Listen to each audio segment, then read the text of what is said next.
all. Today we are going to discuss about organ trafficking in India. It's one of the biggest crime, not only in India but also in other parts of the country. But the area is not exposed that much. So there is no awareness about this topic. So it's my small initiative to bring awareness about the organ trafficking in India.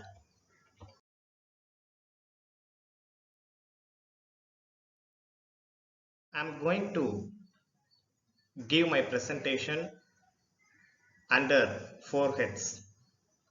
First, I will discuss about the definition of trafficking and how the organ trafficking takes place, the reason behind the organ trafficking, and then finally, legal framework to prohibit the organ trafficking.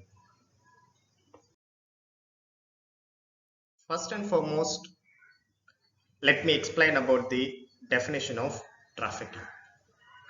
Article 3A of UN Protocol to prevent, suppress and punish trafficking in persons, especially women and children 2000.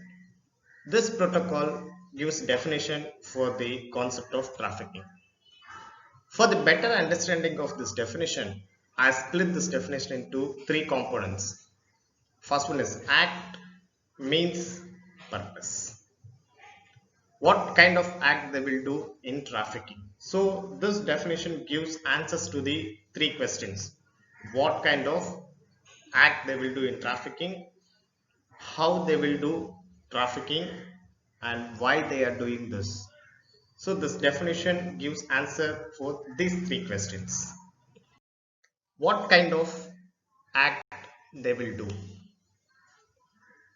In trafficking, generally they may recruit a person by making false promise. Generally, they may state that they will offer a job for them. Once they joined in a job, it may be a clerical job. After that, they may start to canvass them to get the consent. If not, sometimes they may remove the organs from the person without their consent. In other cases, the persons may be transferred from one place to another place for the purpose of trafficking. If the person is not available, they may receive the person from the middleman or some other agent for the purpose of trafficking. This are all the acts done in the trafficking. Means how they will do this kind of acts. Sometimes they may threaten a person, or they may use a force, or they may use other forms of coercion like abduction, fraud, deception, abuse of power and possession, etc.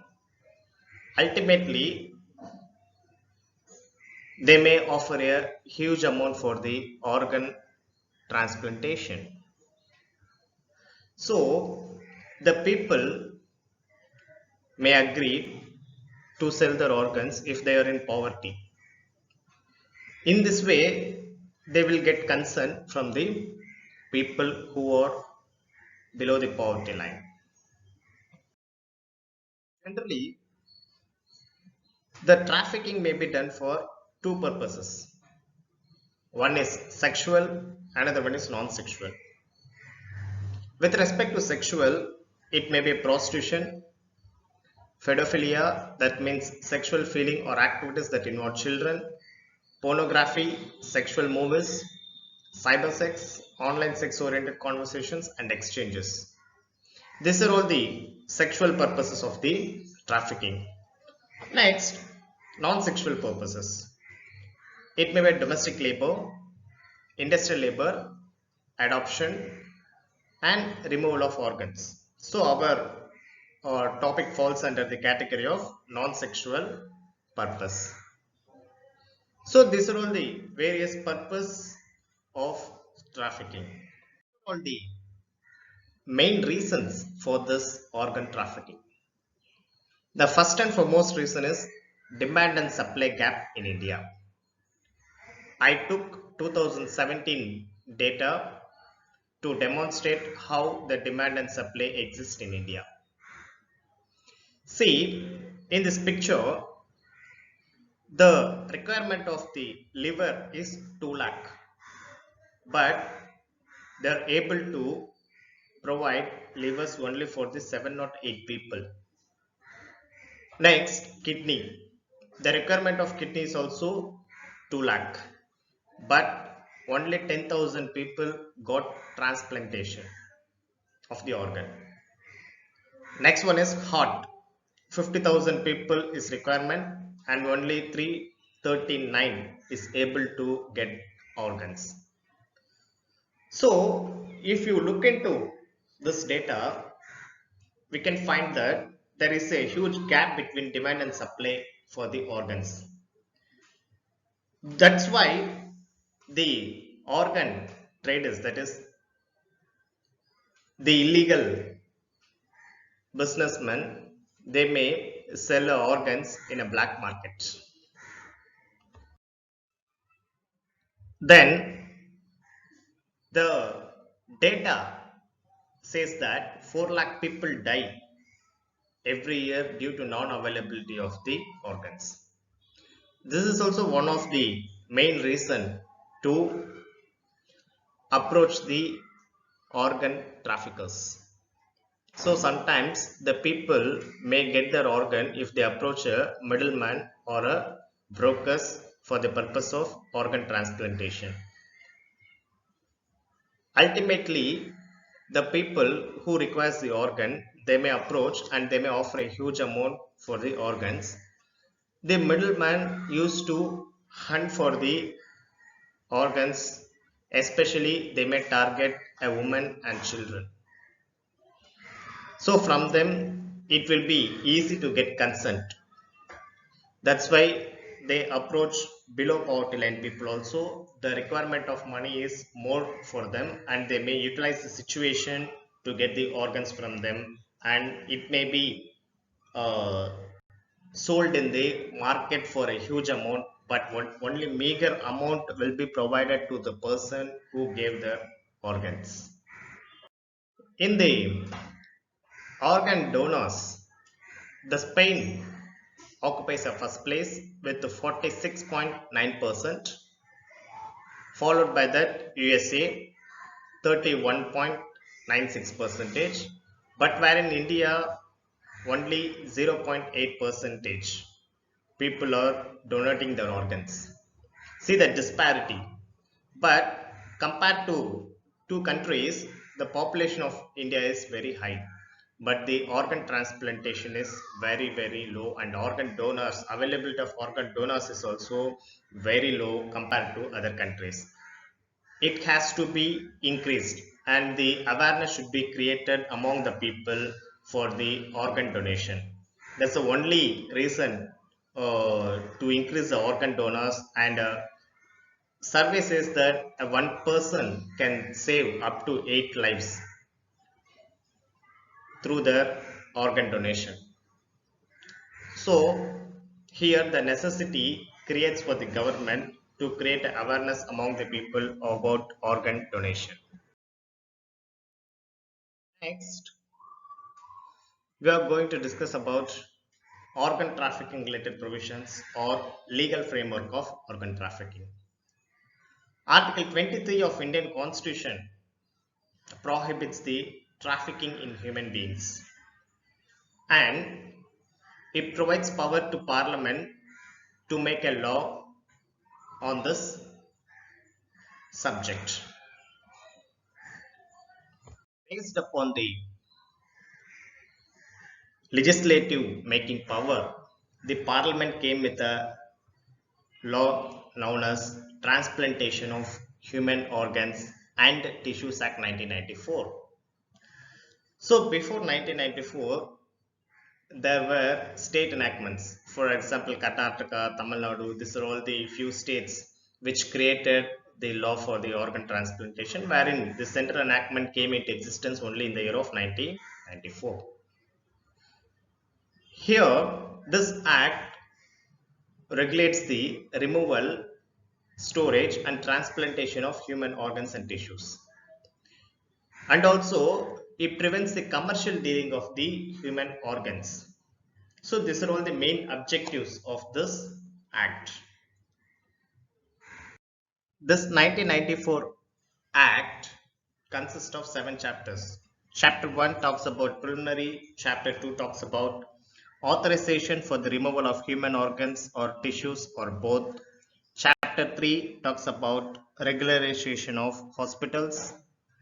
Chapter 4 appropriate authority, and Chapter 5 registration of hospitals. Chapter 6 offences and penalties, and Chapter 7 miscellaneous. So this is a framework of this act. Under this act, only the registered medical practitioners who have the facilities to remove the organs, they are alone authorized to remove the human organs. Other doctors are not allowed to remove the organs. So for this purpose, hospitals have to register to obtain this permission. If the facilities is available in the particular hospital, the government may give permission for them to remove the organs. So under this act, it's not possible for a person who is not a registered medical practitioner, or the hospital which doesn't have a sufficient facilities, are not allowed to remove the organs in unauthorized way. If any offences takes place in unauthorized way, it is punishable under this act. And one more thing is, this act prohibits the commercial dealing of the human organs. So if the person wants to sell his organs for the purpose of money, under this act, that kind of acts and all prohibited. The relatives alone are allowed to donate their organs, and then if the person wants to donate an organ who is outside of their relative, they have to establish a relationship between a person and patient. That means donor and patient. In this scenario, the middleman or an agent used to create a fake documents to establish a relationship between a patient and a donor, and they will submit fake documents, and they used to obtain the permission from the concerned authority for the organ transplantation. So in this way, they used to execute the organ transplantation in an illegal manner. Under this 1994 Act, few activities made as punishable. First one is removal of human organ without authority.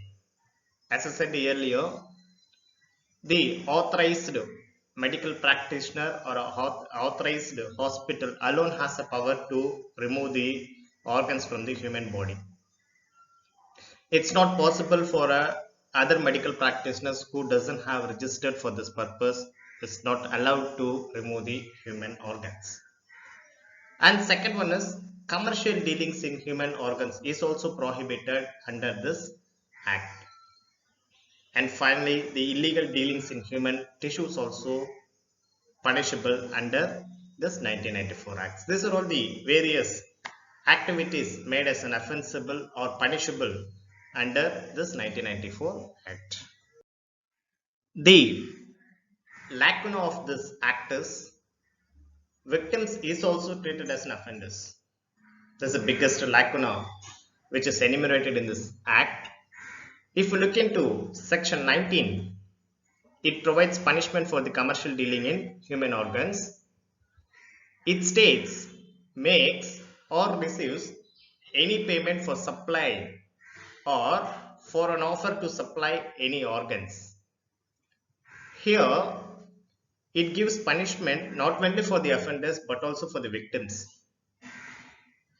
In a case which happened in the Maharashtra, in that case, a 45-year-old domestic worker was arrested who tried to sell the kidney.